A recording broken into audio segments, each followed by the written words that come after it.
Okay, so you were right. It's the wound of inadequacy. Yeah. Yeah, I wanted to revisit something from last week. Did you listen to the podcast at all? Did you get a chance to? The one from last week? Yeah, the one that we did. No, you probably didn't listen to it because I still have it. I didn't post it. So of Yeah, I was course you like, didn't. okay. But you were asking me a question. You asked me a question about what tools I use to heal after my motorcycle accident. Basically, I never answered the question. So, Okay, let's do and I that. was thinking about it, and the tools I used basically, I would say was, and still are, probably just reflection, introspection, and yeah, just accountability, or the three main tools that I use because remember how I was talking about like becoming inconsequential. So like, in life, prior to my accident, I was being rewarded for all the things that, society says you're good at. So I was becoming that person, and then once I crashed and I was no longer that person and no longer being rewarded for those things, I realized that I wasn't even the sum of those things. They were just things that I did. It wasn't who I was. So after that was when I got to, I would say, become me, just through extreme adversity. But at the time, I didn't see it that way. But after, it's literally just being able to sit down and think back on it. It was like the best shit that ever happened to me. So yeah, I wanted to give a more clear, concise No, answer I on love that that. because like I listened to the podcast. I was like, what was I talking about? I just talked in circles. Remember last time I was like, there was 2 times where I just like lost what I was talking about. Well, we were also at one point because we had gotten like on this road of synchronicities, and then it was like that man that had said that you still served a purpose, Oh and yeah, yeah. then yeah, I think it was like because then I'd asked you some questions afterwards, and so Yeah, it just went all over the place. But yeah, I re-listened to it. I was like, this is crazy. I'm just kind of rambling here. So I wanted to tie that up. And also the movie. Remember? We never. Yeah. The Oh my movie. gosh, yes. But then we didn't remember what the name of the damn movie Do was. you know what it is now? No. Just look it up. Every time, like I stop you from looking up. Well, I don't stop you, but suggest you don't look up your phone. But just do it. Who gives a shit? Why not? Take a moment. I don't recall it, and I've watched it twice. Something about escaping from. I feel like it's called Leave the World Behind. Try that. Julia Roberts movie on Netflix.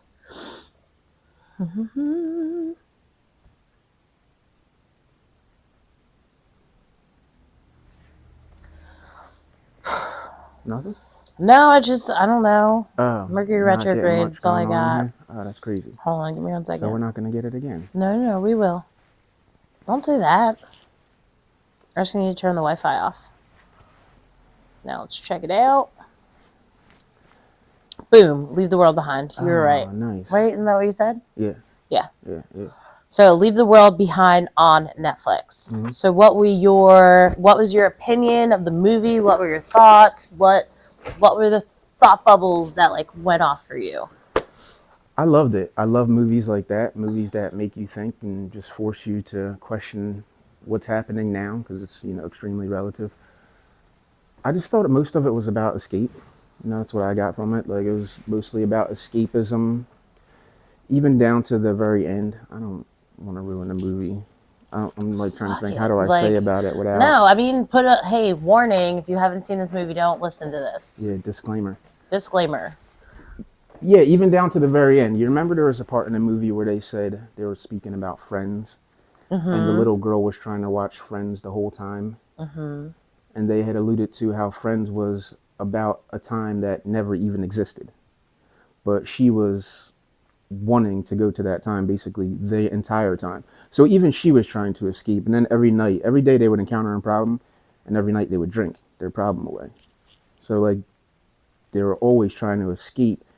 And then the moment that things fell apart for the woman, she quickly went to the arms of another man where she also found comfort. So it was like everyone was just looking to escape at every moment. Even the husband, You know, like when things weren't going well for him, you know how you described that part before?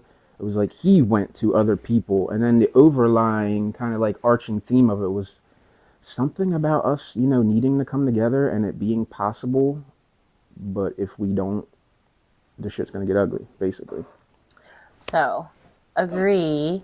Some of the things I noticed were okay. So, that young lady, um, the whole time she was having these experiences and trying to explain her feelings, Mm-hmm. explain her experiences, and no one is listening to Mm-hmm. her. Everyone, she's like, hello, there are Yeah. signs and synchronicities that they're like all around us, and everyone is ignoring her. And she is, even with friends, I love that you brought up like the escapism, but also she needed to escape because she didn't have there was no nurturing, like she did not have that her mom was cold as ice, like Mm-hmm. she didn't have that nurturing. And that's what I think that really drew her to Friends, was that they were, these Mm-hmm. close knit people. I mean, I don't think they are the healthiest relationship. It's supposed to be a sitcom, Yeah. like those aren't my ideal friends, Yeah. to be honest. um but with that being said, she, I think, was yearning for that closeness with anyone. She didn't have that with Mm-hmm. anyone in her family. And then, um, you know, the way that Julia Roberts was with the daughter, the family that actually lived there, that Mm-hmm. owned the home, like the way that the two of them were just like Oh, irked that me chippy, to the the chippiness between yeah, Julia just and irked me to my yeah, core. I like that. Um, but it also brings up that the reality of, we need to listen and nurture our children, like those, both of those children, right? Because that was both daughters Mm-hmm. had valuable information to share, and everyone is just kind of trying to pacify them Mm-hmm. instead of listening to the information, that they have, that maybe could have helped them in some way. Maybe the daughter, when they were called, when she was like, when the daughter was like, when the mom was calling the daughter's name, it seemed like she was going to go to her mom. And then when she found the basement, she was like, do I want to go back to that and like hang out with these people? Or do I want to enjoy my show in peace and like live my best life? Yeah. Yeah. Escape. She wanted to escape reality. Yeah. It seems like all of them were trying to escape.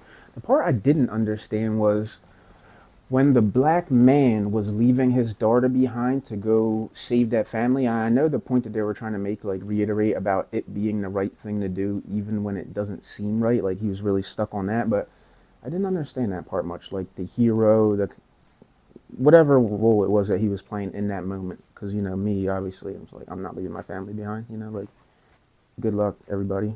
You know. Yeah. Well, he also, I think he already had that, like, knew that his wife was dead. Mm-hmm. Um,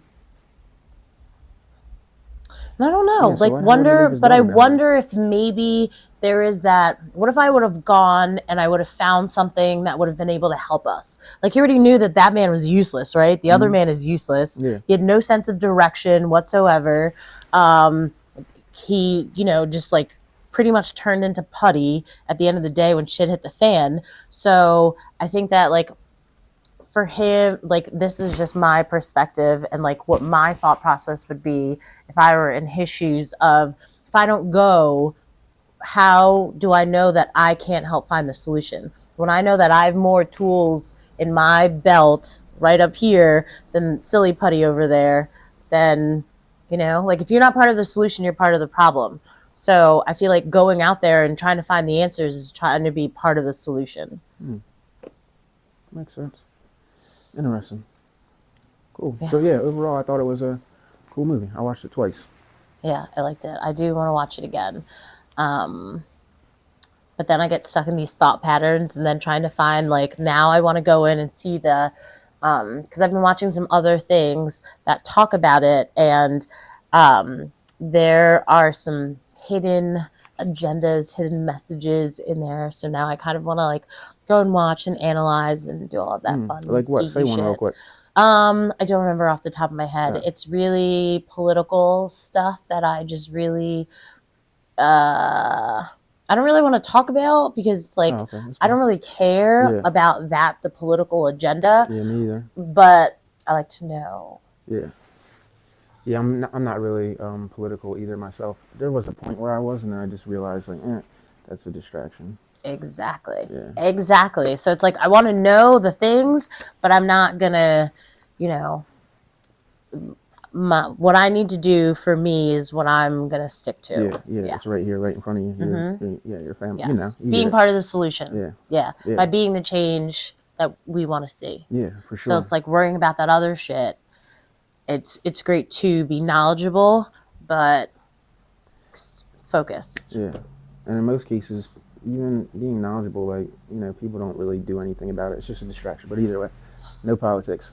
All good stuff and good vibes Yes. and good energy. Cool. That's good. The way that we just both not really interested in that, and we're just gonna stay away from it. I Mm-hmm. like that. I like that.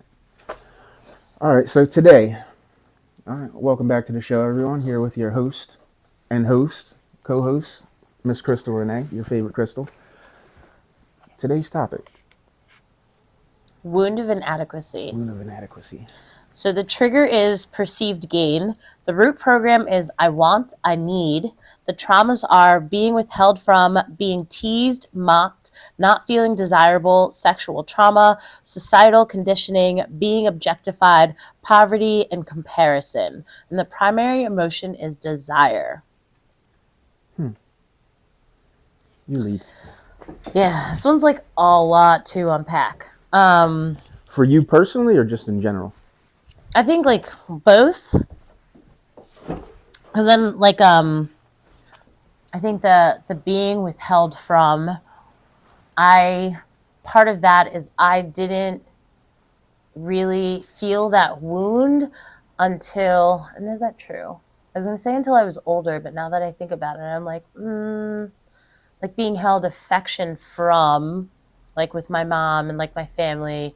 I got affection from my grandmother, and like maybe and like some relatives, but it wasn't like that nurturing, like like I don't know, like the I don't know. I feel like sometimes I feel like I grew up thinking that the way that like our parents are supposed to treat us is me like in this like fairy tale. But then I think about it and I'm like, wait, I am very intentional about trying to make sure that my daughter feels loved. So I take that back. But yeah, but I guess like my first thought was being held with information from. Like that was something, always having that desire to know more, to figure things out, to find out like things about my dad, or trying to ask questions to put the puzzle pieces together. There was always that desire to understand, to figure things out. The being teased and being mocked, something that I admitted to my mother as an adult was that like she was my biggest bully, and like my first bully and my biggest bully that I've encountered. So there was always that desire to have a mom that was like kind, emotionally available. Yeah. You know what I did to my very first bully?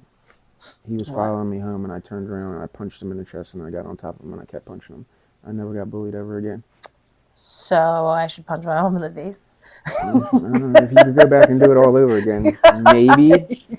Juvie is like not a thing that I like want to encounter. I wanted to So. ask you another question though. When you were talking about love and them not like pouring it on in this fantasy way that you maybe saw it or wanted it, do you think is any of that culturally related, or do you think it's just unique to each individual family or your specific family?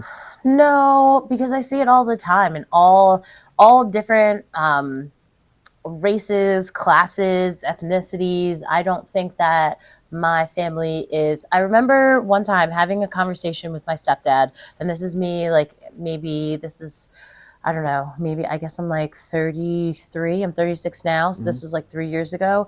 But I'm telling him, I'm like, dude, like this family is really fucked up. Like this is not, this is not healthy. And he's like, it's normal. And I was like, I Mm. had to pause and I was like, shit, you're right. Like this kind of like way that our family is normal, and that's the problem. Yeah. That is the problem, that we just, because it has been normalized to live in this chaos, to have lack of boundaries, to have an unhealthy communication and such, um, is has become, the toxicity has become Yeah. It's normalized. the new norm. So I need to do things differently. Yeah, for sure. Yeah, absolutely. Yeah, so I was Yeah. like, the deuces with that. You guys, if you that's what you want, that's cool. But I'm gonna be the changes that I want to see. So yeah. Yeah. Stay away from me. Hmm. I love that for you. Me too. Yeah. I like that you say that and just, confront it and, take a leadership role in how things develop and, your family's dynamic. 'Cause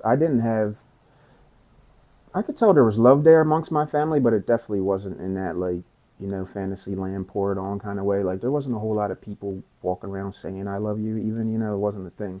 So as I grew up, it was a little bit hard for me to say that to people. Even now, it's like, it feels a little bit different, but I'm starting to get used to it. But it was never, people just never said it. Just weren't saying that in my family. I didn't hear much of it. So funny thing is, um, the first time I said I love you, I was in college. Like to my family, Mm, I'd heard like my roommate talk to her family, and she was like, "I love you," and I was just like, "Wait, people do that? Like, what is that?" I mm-hmm. was like, "Wait, what?" So I was like, "All right, cool. I'm gonna try it." Yeah, So it's like I just started saying it to everyone in my family, and then they just like it just became like our kind of like thing that we like continued. that's awesome that you started that.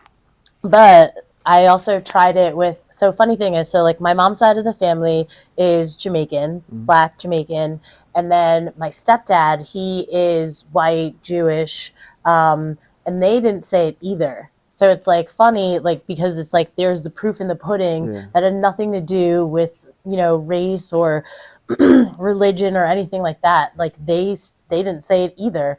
And I remember even when like I would try and say it to my grandma on the phone, like I really called her like my stepdad's mom. Like I would call her like like I would call like I considered her my grandmother. mm.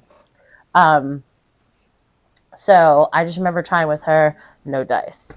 What does Um, no dice? Hold on. What does no dice mean? like Like, she didn't say it back. really? Yeah, she was just like, all right, bye. Damn. And then when she was dying, literally on her deathbed, I tried it again. Still no dice. I was like, damn, you won't even want to say it like on your deathbed. I was like, that's That's wild. sad. I feel that's very sad. Hmm. That's super Yeah, sad. I mean, she also was a very emotionally unhealthy person. Hmm. Like very emotionally, Clearly. very. She could be really nasty verbally. Um, yeah. So can I, but I'm not. No, I You know. mean like yeah, like I mean we're like okay, so like here's another one going down because I'm gonna link this shit together. Is sexual trauma. So I was sexually assaulted by my stepbrother, and part of that I feel was his. It wasn't like a lust thing for me. It like I don't think he ever lusted after me. It was more of a hate jealousy thing because Mm, I, growing up, going back to my stepdad's mom, which is his biological grandmother, she would say nasty things to him because he grew up in like Michigan, living in a trailer park. mm, So she would just say nasty things about his mom, his biological mother, and just say nasty things to him and how he's going to grow up to be a nobody. And like all like these are things damn. like your grandmother would say these things. Hmm. She didn't say shit like that to me, but she would say stuff like that to him, and she would say stuff that to like my younger brother, not the baby, but the middle one. She would talk like just nasty things, and then she would do these things where she would like pin my stepdad and my aunt against each other, where she would like, it was weird because like my stepdad would be on the phone with her every day. Like he would be like several times a day on the phone with her. But she basically would be just pecking at him, like telling, just like kind of trying to regulate everything that he did still as a grown-ass man with like a whole family, and would basically like say that like everything that his sister did was like great. I mean, so it's just like keeping them as children forever, pretty much, is what she was doing, and then pinning them against each other. And then she would talk to his sister and just say nothing but good things about him, and then just like belittle everything that she was doing. Yeah. So it was kind of pinning them against each other. And she still did this like on her deathbed with, when it came down to like her will. It's just like a whole. What do you think that stemmed from? Do you know like where her unhappiness stemmed from?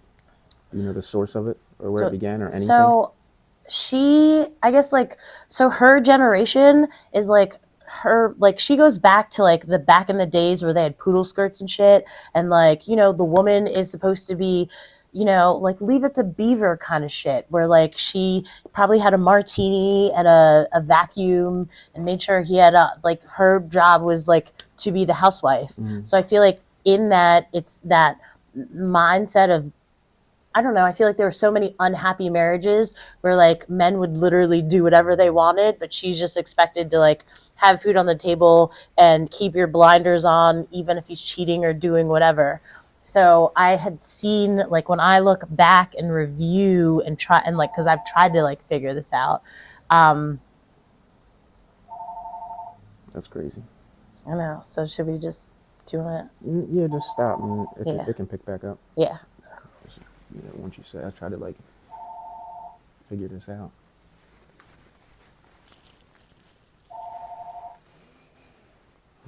I might even leave it in. Sometimes I want to, just because, just to show it from the beginning, you know, like the beginning stages of what it was. That's I feel true. like people need to see it. So I've tried to figure this out, and because I've like, this is my, I'm very analytical and trying to figure out the root of things. So looking back at her past relationships, she had been in relationship after relationship where it was this toxic masculinity of like, I pay all of the bills, and but like the last relationship with the husband that she was with, I'd heard rumors that maybe he had other lovers even in the building that they were in. So I feel like she was never in these like genuinely loving relationships. Yeah, she just so yeah. And wanted to control other people, maybe because she didn't have very much control over her own life. Yeah, and I don't really know what the relationship was with like her and her parents. I'm not really sure. Like, I've heard things, but I don't really. I can't really put the pieces together of who is who, because I get confused about that, because they're like people that I've never met. Or yeah, that's interesting. Remember the other day you made a statement about, I guess, coming from a place where you're giving based on having your cup being full. You know, sometimes in the moment I'm like thinking about it, and it was like, yeah, that makes sense. Like, that's literally why I probably do the work, because like, you want to give these things to your daughter and your family and the people around you, and the only way you can give them is if you have them. You know, like, how can, yes, if you show up to serve, you have to have these things, or, you know, I won't say useless, but, you know, what can you do if you don't have self-love? You can't love anyone else. Exactly. If you're unhappy, literally how are you what make I was anyone just else thinking. happy? Yeah. 1000%. So yeah. it's like, it seems like obvious, you know, like the shit that we're trying to do, or the message that, you know, that we're trying to send out, it seems obvious, but for whatever reason, it's just, you know, a challenge. Well, but I think it also takes routine. It also takes work. It also takes not people pleasing. Like tonight, like as I said, like I'm taking myself on a date tonight, going to the movies, maybe grabbing a cocktail afterwards, like by myself. That's awesome. But with that, so it's like meditating, doing the work, you're doing yoga, all of these things. These are all self-care practices that we take the time to do them. So it's like we're also going to reap those benefits. So it sounds easier said than done, because it takes that commitment to ourselves. And most people, when we think about it, are trying to people please, trying to keep up with the Joneses, or I have to, even with that mindset of like back in the day when with the poodle skirt and having to, you needed to have this kind of car, and, this kind of relationship and, this Kardashian whatever, I would say like carbon copy. Yeah. When you are trying to compare yourself with other people, you are just going to be exhausted and not have time for yourself because you are trying to put on this. It takes a lot of energy to put on this facade, Yeah. where it's like when you are doing the work and taking care of yourself, whatever everyone else, like what anyone else thinks of me is none of my business. Yeah. So That's a them thing. yeah. Yeah, absolutely. Yeah, I agree. Have you ever been a people pleaser at any point in your life? Oh yeah, growing up, and like Yeah. definitely. Oh yeah. Well, it's like Yeah. that was part of the journey too. Is one of the things that I really learned along the way is there was a song by Tony something, and in the one of the lines was one of the things that she learned was people pleasing wasn't love, it's fear. So it's like when you're people pleasing, you have the intentions of being loving, but the bottom root of it is that you are afraid if you are not doing the things for these people that they're not going to love you, that they're not going to want to spend time with you, that they're not going to blah blah blah, or they're going to trying to, I need to do all of these things in order to not make so and so angry so that I can control the environment and have yeah, because I even remember like even as a little kid like trying to um, um, like listen to see what the put the feelers out for like who's home, what's going on, is there yelling, is there blah, blah, is it safe to come out, like not like pans would be like flying across the room or anything like that, but just like my nervous system was not like there was always yelling and fighting. And you're checking the temperature at all times. checking that temperature, and just like why would you want to live like that? Like that just doesn't make sense to me. Like that shit gives me a little anxiety just thinking about it. Like picturing a kid with that level of just like heightened sense of awareness of what's going on around you. You just want to be a kid. Like kids shouldn't have to worry about shit. You know what? Adults shouldn't have to worry. Like, why does anyone want to live? Kids shouldn't have to live that way. Adults shouldn't have to live that way. Pets shouldn't have to live that way. You're like, right. Yeah, F that. Yeah, you're right. I never had that. I think it was because I never got the love that I wanted early in the beginning. So therefore, I never gave a shit about pleasing anyone, because the one person that, you know what I mean? So if I couldn't get it there, the chances of me trying to please anyone else was zero. So I never had that. But I did carry some feelings of inadequacy inadequacy due to that, because I just remember like in sports sometimes I would play angry, and I'd be the kind of person that would like do anything to please a coach even if it was hurting my own body, sometimes. And it was just I guess an empty sort of feeling, like as we talk about before, and I'm like playing or just going about life from like a kind of empty place. Yeah, I guess I was people pleasing even in that moment though. And I guess like kind of like, was it being scared of like letting your teammates down or like letting your coach down, question mark? No, it was probably just like wanting some sort of recognition from a male figure, and just wanting to do whatever for that person due to some sort of feelings of inadequacy, and thinking like you said, like, if I get 7 touchdowns, this guy's Get going an to show me some sort of attaboy praise. and yeah. Yeah, exactly. Okay, So yeah. that kind of shit. And then as you grow up, you're like, there's an emptiness in that. There's nothing there. Like if you approach things from that perspective, you're always going to be chasing it. It's always going to have that empty feeling, and there's never going to be enough. Like you can never do enough to fill that up. At least for me. Yeah, because you have to fill your own cups. Yeah. Yeah, 1,000%. So yeah, I had some of that. It just wasn't at the forefront, but yeah, I've definitely felt it for sure. But I don't carry that now, and I don't know. Do you at all at any point ever feel thankful for the things that you went through? Oh yeah, on 1,000%. Even like as I like talk about like all of like my wounds, like with my Mm-hmm. family and my mom and all of that jazz, like I still like am thankful for those experiences because they have um, because I really want to have this balanced, peaceful life. It forced me to figure out the tools and use them in order to find that balance in my life, in order to help heal me, um, which is like the healing journey is kind of like a forever journey Mm-hmm. because there are going to be things that happen in life. There is no such thing as this perfect life. There are going to be people that disappoint me in the future. I'm going to disappoint myself in the future. All of these things. There's going to be, and let me not say that in a way of like I want to disappoint myself in the Oh yeah, we got future it. or Just want those situations to inevitable. happen. Yeah. But the reality of it is, I know that regardless of what happens, I have the tools to keep myself Mm-hmm. balanced. So with that being said, those events were catalysts for me, and it's like I can see them in my birth chart. I know I said I was going to bring that board, but I was You didn't like, bring it. I didn't bring it. Yeah, you I was definitely like kind of you running disappointed me. late. You just disappointed me. You You know know, what? I'm it's not all good though. perfect, and I'm okay with it. It's all good. So we'll get back to it another time. Um, but That's but good though. but yeah. So yes, I find that gratitude in it because then also even with my coaching, even when we talk about like sexual abuse. So with that being said, is sometimes if I talk to people, that is oh my gosh. So It's the most uncomfortable topic for me, and as far as I know, I've never had any experience with that. But it's just like one of those things that like, yeah, it just makes my stomach feel weird.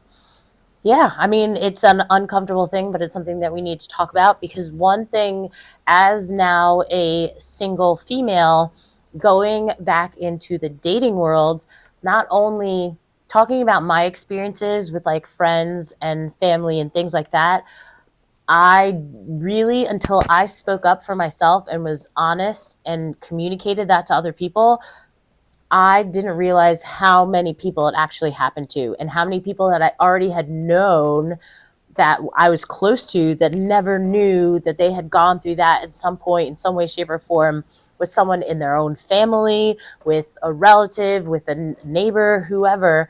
And then now going dating, sometimes I don't even know how because when you're starting to get to know people and they're like, oh, like, are you close with your family? I'm like, no, I don't talk to them. And then they're like, why? So then this whole shit like comes up.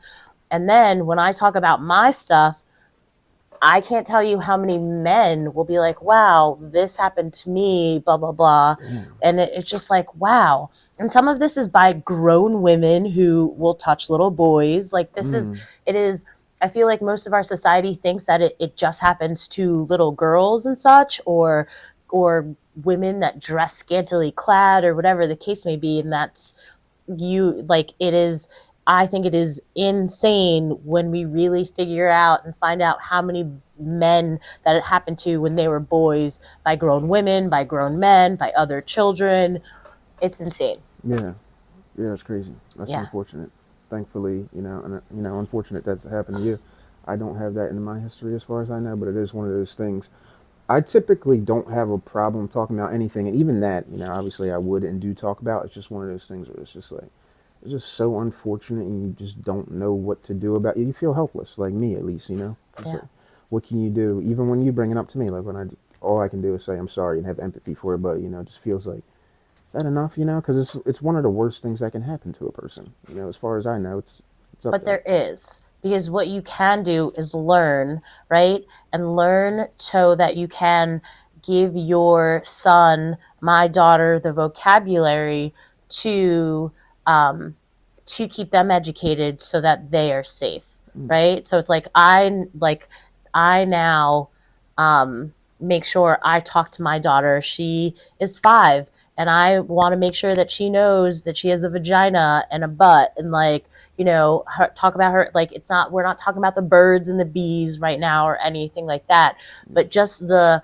age appropriate conversations are going to keep happening as she grows up. She knows that she doesn't have to give a hug to anyone, including me and her dad, if we ask her, hey, can we give you a hug? And sometimes, or she's upset, do you need a hug? And then she'll say yes. Or she just wants a hug. Mommy, can I have a hug? So she will come. She's very, we make sure that she knows to talk about her emotions or to tell us, if something has happened. There was a case where another little boy had told her to kiss another little boy on the lips, and she said no, and then went and told the parent and told her parent. So it's just like, She did the right thing. yeah, but most kids, if they're not understanding, they will just oh, I just want to fit in, or doing that people pleasing, as they even little kids will do it because they want to fit in with the other kids or think that it's normal, or oh, so and so. But unless we tell them hey, you don't kiss anyone else on the lips, you don't kiss anyone on the lips, that your private parts are your private parts. You don't have to give hugs to your grandparents, no one.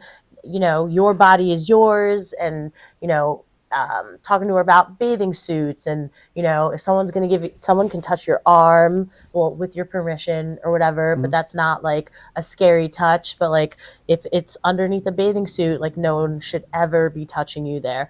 And letting her know, once you can properly wipe your own butt, no one should ever be, touching you. Yeah. Yeah, absolutely. And then we tell her there are the people that if she needs to go to the bathroom that can go with her, or me, her dad, her Gigi, and her aunt. Yeah. And no one else is allowed. Sorry. Yeah. I like that. Yeah. Personal space and autonomy, very important. I try to set those boundaries with my kid, even in myself, and make sure that I'm also being aware of it too, because I don't want to just be breaking down the boundary too, and then him not being, understanding that or being able to differentiate between me, someone else, and someone else. So, you just want to keep it uniform. So, when I go in to maybe brush his teeth or something like that, I'll just ask him, and let him know. Same thing you do, just to, create some sort of awareness and structure things early so that they know. Exactly. So, props to you. Congratulations for that situation with your daughter turning out that way and her having the wherewithal and the know because you told her and explained to her, for coming to you and letting you know what happened. Yeah, and then we let her know that we were proud of her and she was proud of herself. That's awesome. So that's a score. Yeah. So yeah, it's just and it's also that validation of yes, we're on the right track. Yeah, absolutely. I like that. Good for you. I don't know how we got there, but important topic.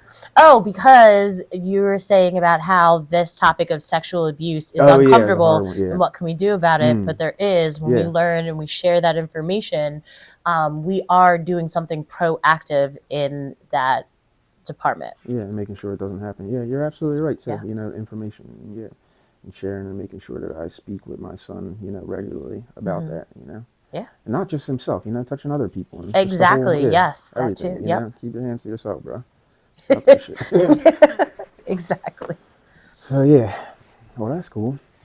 So back to back to what we were talking about before we deviated, but I feel like we deviated for a good reason there. That's pretty important. Well, sexual trauma is in here. Okay.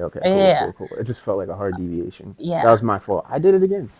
I led us astray, but for a good purpose. There's also being objectified. That's another thing. So when you were talking about, am I ever thankful for the things that I've gone through? So even with my sexual abuse, there was still, when I am coaching other people, sometimes I can ask the questions because I have a feeling, knowing the side effects that have come through that sexual trauma, I can identify it in other people. Yeah. So see the signs, read it on them. Exactly. Yeah. So maybe to help them to understand or to ask them questions that will help them identify things that they need to work through, or patterns that they may not even see that they're doing from that. Promiscuity. Promiscuity, is that a word? I don't think so. I never heard it. Promiscuous, but not. I think it's promiscuity. Yeah, promiscuity, I believe is the word. Sure. Yeah. That I'm not even gonna. Yeah, It's but one of them. but like seeing patterns of like those when Forrest Gump and and Jenny's sexual trauma, right? We all know, dear God, make me a bird, so I can fly far, far away. That whole scene was because she was being sexually abused by her biological father. Like, this is, and with that, you see that pattern of Jenny being in one abusive relationship, one toxic abusive relationship after one, after the other, after just like that was just her continued pattern. But if she had gone on that self-love journey, which it seems like she had, I guess maybe had gone to at the end when she had cleaned herself up, then maybe maybe she would have chose Forrest a long time ago and had that cookie cutter, life that we, balanced, happy, loving, life that we all kind of ideally strive for in whatever way that's, What that our looks like. ideals. Yeah, whatever that looks like for you as an individual. Mm-hmm. But yeah, so it's just like that is, yeah, ultimately that sexual abuse and those toxic relationships stemmed from that sexual abuse, Mm-hmm. and her not knowing what a healthy relationship is supposed to look like, because there's that normalcy of abuse. So it's not like she's like, oh, I crave to be like abused, but it's just like that's what love, kind of what, like, that was normal. Yeah, I know for a lot of people that I don't know for a lot of people. I don't even know why I just said that because I don't actually know. But people probably have a hard time understanding the idea of why someone would go to their abuser or anything like that. And I've never been abused, but I have experience with kind of going towards something that was unhealthy. I'll just give you the example. There's a point where I talked to my dad via social media, and I basically told him some bullshit that wasn't even true. Like, I just like, I'm not mad, I'm over it, like a whole bunch of shit. And then like years later, I was like, none of that was true. Like, well, what made me say that? I don't know. But that was like me running to the person that did the most harm to me and forgiving him when he didn't even ask me for that shit. I was just like trying to put myself in a place, but I wasn't there, and I don't know why I did it. So that's just me running toward. He's not my abuser, but the person that I don't even know if he victimized me. He just happens to be the person in proximity that I have the issue with, because he didn't technically do anything to me, but not be there. Well, there's that abandonment, right? Yeah, that part. So I mean, yeah. So for me to run to him and like, I forgive you, is like, in that moment, I understood why people go toward, the person that did something to them. If that makes any sense. Well, part of me also wonders if maybe there was that thought of maybe if I forgive him, then we can have this relationship. Maybe, maybe if he knew, maybe, because sometimes people stay away because of their own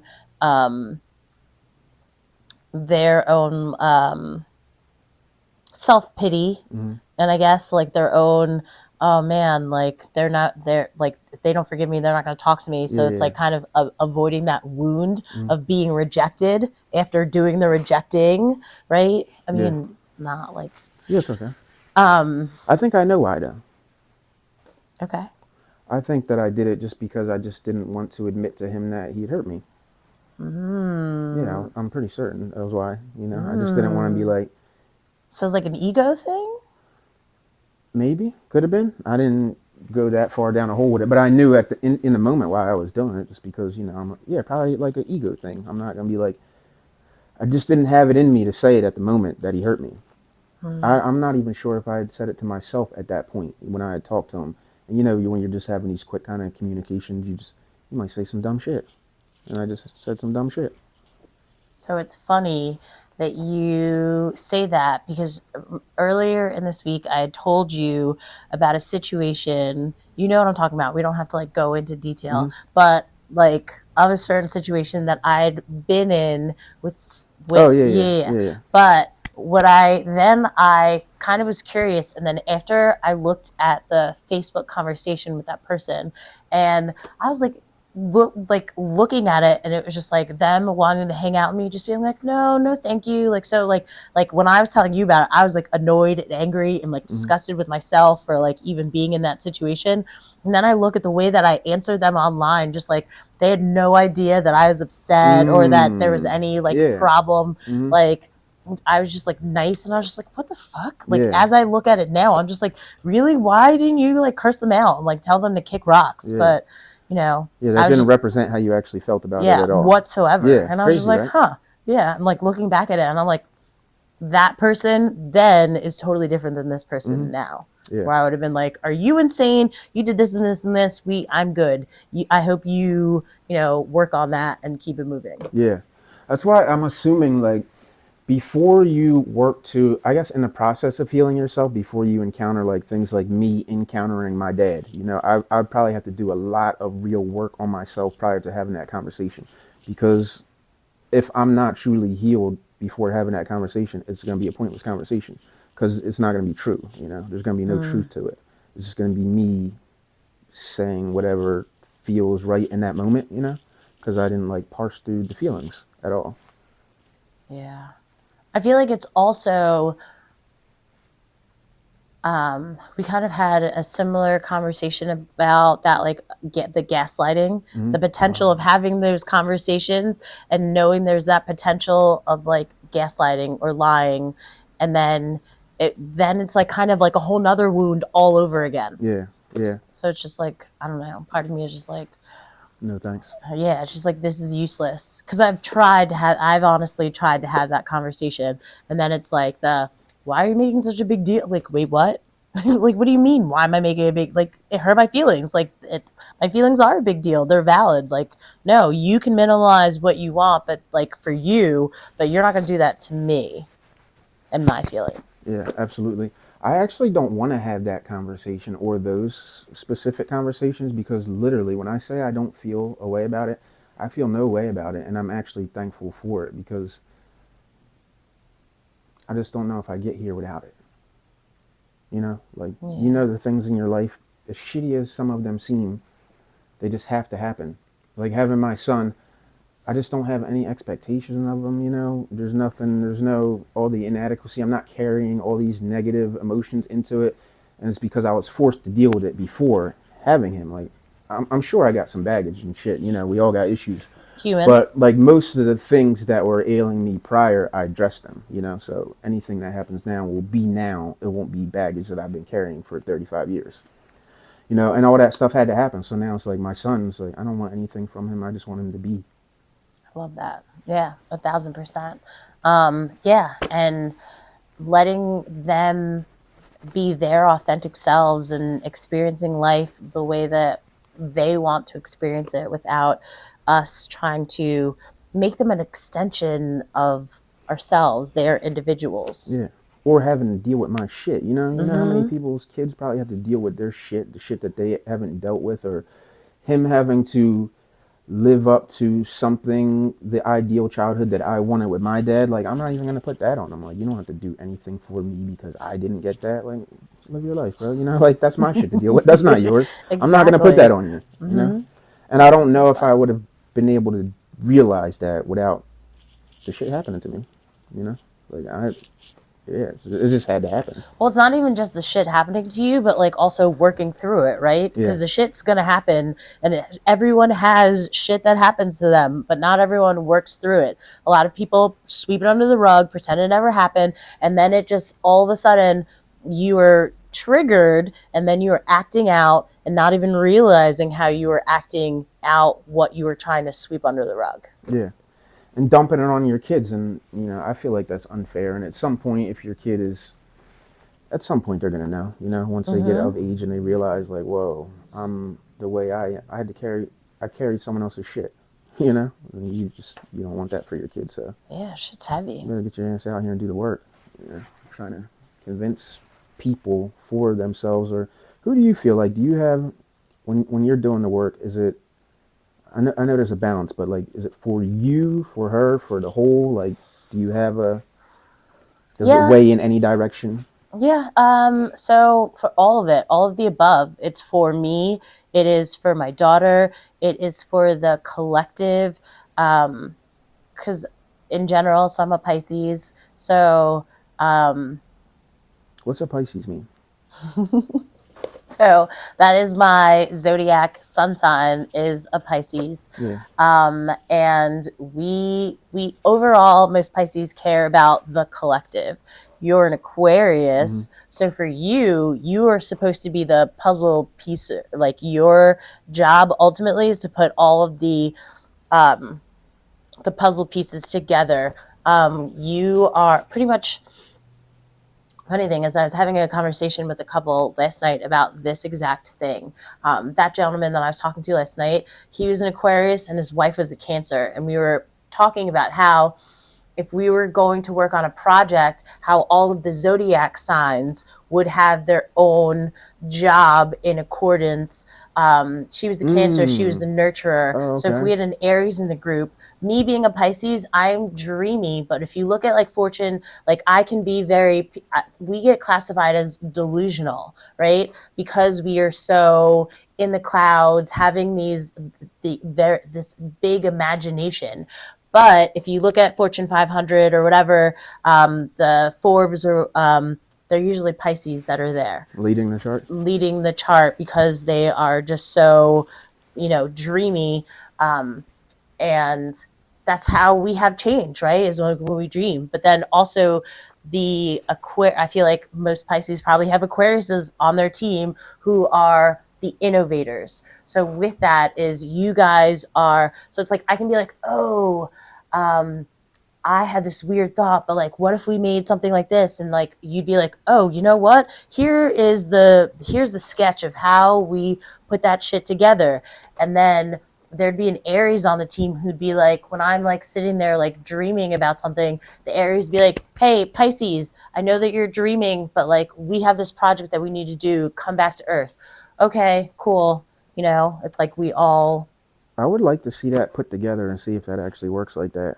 Or that I feel like that would be a cool, even just like a skit. Some of those comedy skits that you see, like, because it's a good Yeah. idea and it probably Um, works because sometimes when you say like you attach whatever it is to the zodiac sign that I am, and I'm like, yeah, that kind of fits. A lot of times, I didn't know that zodiac signs had negative connotations though. yeah, well, I mean, every single thing. I So never it's heard a like, negative. so okay. So with the Pisces specifically, we can be escape artists in terms of not only can we be up in the clouds, but we can be so much up in the clouds where it's just like, eh, I know I have this project that I'm supposed to be finishing, but this thought bubble or this like being in this like romantic thought or adventure in my head is so much fun that I'm going to ignore the work that I should be doing right Mm, now. Um, escape artist. That's like a nice way of saying a procrastinator.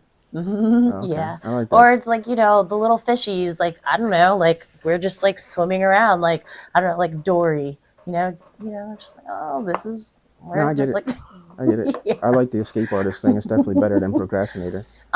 Aries. Aries, an Aries that is high vibrational is going to be an excellent leader. But on the low vibrational side, they are um, going to be what is it? Assertive is great. Aries are usually assertive, which is a beautiful thing.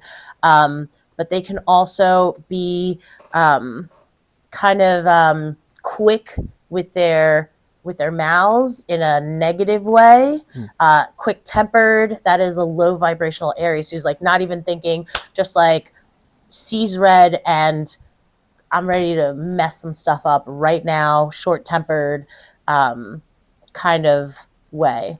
Um, It's interesting. When I was younger, hearing someone talk about zodiac signs, I would have been dismissive of it. But as you get older, and especially because I don't know much about it, I'm reluctant to dismiss anything because, if someone would have told me a while ago, yeah, get in that cold ass ice bucket bath, you're gonna feel great. I'd be like, bro, I'm not doing that. But now, it's amazing. It's like mm-hmm. amazing. It's so good for you. Even now, I'm telling people, I bet they just don't know because you just can't believe like wait, there's a euphoric feeling to it. Yeah, there really is. But Euphoria. also think about it. There is going into that ice bucket and doing that. It is really good for your nervous system. There's so many benefits to it. But there's also that initial, you're going to be uncomfortable. You know that shit is going to be so cold. You're going to be uncomfortable, which is why everyone doesn't do it. Yeah. So it's like, that is the whole thing of this whole healing journey and all of these things. Like, it's going to be good for you, but you're going to be uncomfortable. Yeah. So people will run away from the discomfort. Yeah, that makes sense. And here I am just going head first to this shit, like bring on the ice baths. I just, because I know that's where all the change is. You know what I mean? Like, Exactly. That is where the like, growth is. Yeah. So it's like, if you want, growth is uncomfortable, but most people do not want to be uncomfortable. So they're just like, I'm just going to stay here, sweep the shit under the rug, and not heal, not do anything, not do the ice bath, not do the yoga, not do the meditation, not do any of the things that can raise my vibration to make me a happier person, to make me a healthier person.